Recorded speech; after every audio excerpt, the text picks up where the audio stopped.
الرحمن الرحیم۔ السلام علیکم ناظرین، آپ میرا یوٹیوب چینل دیکھ رہے ہیں۔ میں محمد فیصل عزیز۔ آج کا جو ہمارا ویلوگ ہے یہ ایک کوئٹہ میں جو ایک انسانیت سوز ایک واقعہ پیش آیا ہے اس کے اوپر ہے۔ آپ نے ایک کہاوت سنی ہوگی، مائٹ از رائٹ، جس کی لاٹھی اس کی بھینس۔ ہمارے یہاں پہ بھی اسی طرح ہی امپلیمنٹ ہو رہا ہے۔ آپ نے دیکھا ہے کہ کوئی بھی کہیں پہ بھی آپ چلے جائیں وہاں پہ یہی کہاوت، یہی جو قانون ہے وہ رائج ہے، مائٹ از رائٹ۔ جو یہاں پہ امیر ہے، جو یہاں پہ زوراور ہے، اس کا یہاں پہ قانون ہے۔ باقی آپ اور میں، ہم جائیں باڑ میں، ہماری یہاں پہ کوئی اوقات نہیں ہے۔ اگر آپ امیر ہیں اور طاقتور ہیں تو آپ کو یہاں پہ سارے جی بسم اللہ بسم اللہ کریں گے۔ اگر آپ غریب ہیں اور آپ مظلوم ہیں تو آپ کی یہاں پہ کوئی اوقات نہیں ہے۔ آپ کو یہاں سے کوئی کان ٹوٹیا بھی نا، پنجابی میں کہتے ہیں کان ٹوٹا ہوا، کان ٹوٹیا، وہ آپ کو پکڑ کے کان سے باہر مارے گا، اور آپ کی ہمت نہیں ہے آپ اسے کچھ کہہ سکے۔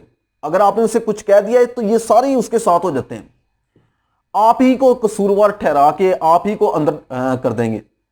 تو یہ جو انسانیت سوز ایک واقعہ پیش آیا ہے اس کے بارے میں یہ کسی نے لکھا ہوا ہے، پورا لکھا ہوا ہے، اس کی ڈیٹیل لکھی ہوئی ہے۔ انہوں نے کہا ہے، داغدار دستار اکثر بڑے بوڑھوں کو کہتے سنا ہے کہ انسانی غیرت ایک قطرہ ہے، اگر وہ گر جائے تو انسان وہ سب کچھ کر سکتا ہے جس سے شیطان بھی پناہ مانگتا ہے اور انسانیت بھی شرما جائے۔ آج ثانیہ بارخان نے ہمارے سر شرم سے جھکا دیے ہیں۔ جس معاشرے میں ظالم کو عزت اور احترام دیا جائے اور مظلوم کو کئی آوازوں کو دبایا جائے تو اس طرح کے واقعات ہوتے رہیں گے۔ مظلوم گراں ناز بی بی نے چند ماہ قبل قرآن پاک اٹھا کر واسطہ دیا کہ مجھے اور میرے بچوں کو ظالم سردار سے بچایا جائے، جبکہ اس کے شوہر خان محمد مری نے بھی اپنی بیوی اور بچوں کے لیے کسی در کو نہیں چھوڑا۔ سرکار، میڈیا، سب قوتوں کے پاس اپنی فریاد لے کر گیا، لیکن نہ کسی نے گراں ناز کی سسکیوں کو سنا اور نہ خان محمد مری کی چیخو پکار کو توجہ دی، کیونکہ یہ معاشرہ مردہ ضمیروں کا معاشرہ ہے۔ یہاں پر کوئی اپنی باری کے انتظار میں ہے۔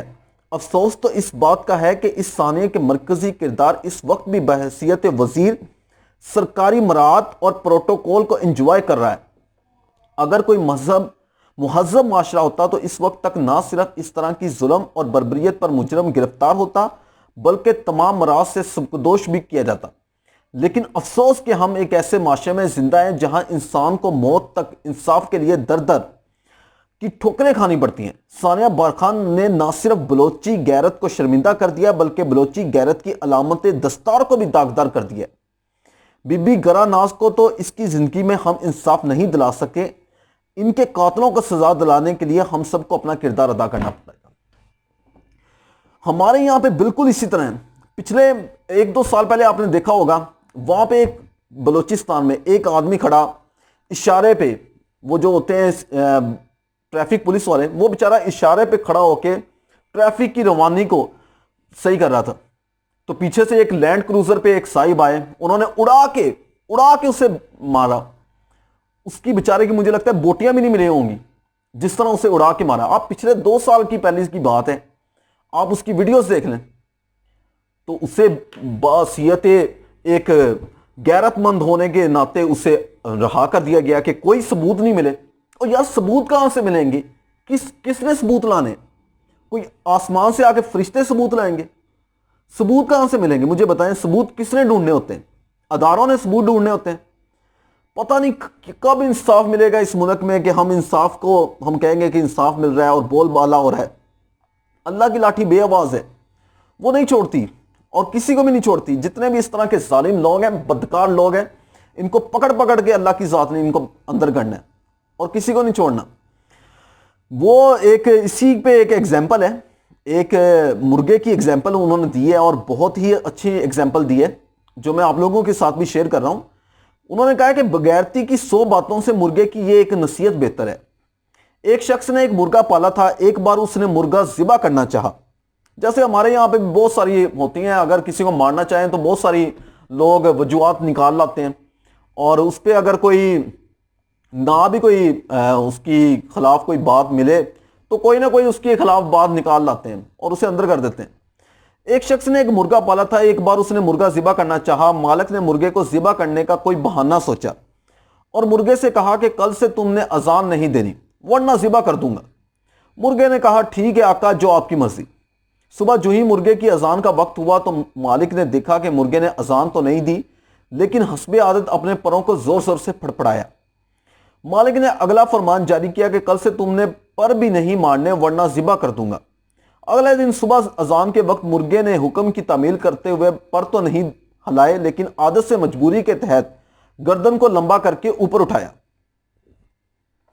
مالک نے اگلے حکم دیا کہ کل سے گردن بھی نہیں ہلانی۔ اگلے دن اذان کے وقت مرغا بالکل مرغی بن کر خاموش بیٹھا رہا۔ مالک نے سوچا یہ تو بات نہیں بنی۔ اب کے بار مالک نے بنی ایک ایسی بات سوجی جو واقعی مرغے بیچارے کی بس کی بات نہیں تھی۔ مالک نے کہا کل سے تم نے صبح انڈا دینا ہے ورنہ ذبح کر دوں گا۔ اب مرغے کو اپنی موت صاف نظر آنے لگی اور وہ بہت زاروں قطار رونے لگا۔ مالک نے پوچھا کیا بات ہے، موت کے ڈر سے رو رہے ہو؟ مرغے کا جواب بڑا با کمال اور بامعنی تھا۔ اس نے کہا نہیں، میں اس بات پر رو رہا ہوں کہ انڈے سے بہتر تھا کہ اذان پہ مرتا۔ پہلا غیر قانونی حکم مانو گے تو پھر آرڈر آتے جائیں گے، تعمیل ہوتی جائے گی، چمڑی اترتی جائے گی۔ اس لیے اپنی اندر ہمت پیدا کریں حق کو حق کہنے کی۔ کیا ہم متحد ہو کر اپنا حق نہیں لے سکتے؟ جس طرح مہنگائی بڑھ رہی ہے اس طرح ہم کمزور پڑتے جا رہے ہیں۔ ہم یہ کیوں نہیں کہتے کہ ہم اس فیصلے کو نامنظور کرتے ہیں، یا یہ کہیں کہ ہم ایمان کی طاقت سے بالکل محروم ہو چکے ہیں، یا اللہ اس ریوڑ کو ایک قوم بنا دے۔ بالکل صحیح بات ہے، ہم ایک مظلوم قوم بن چکے ہیں۔ ہم پہ وزن پہ وزن، چھتر پہ چھتر مارے جا رہے ہیں۔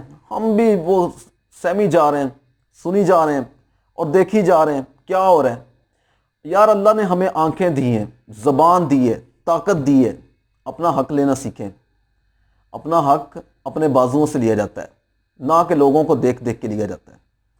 اس کے ساتھ ہی اپنا اور اپنے اس چینل کا خیال رکھیں۔ تب تک کے لیے اللہ حافظ۔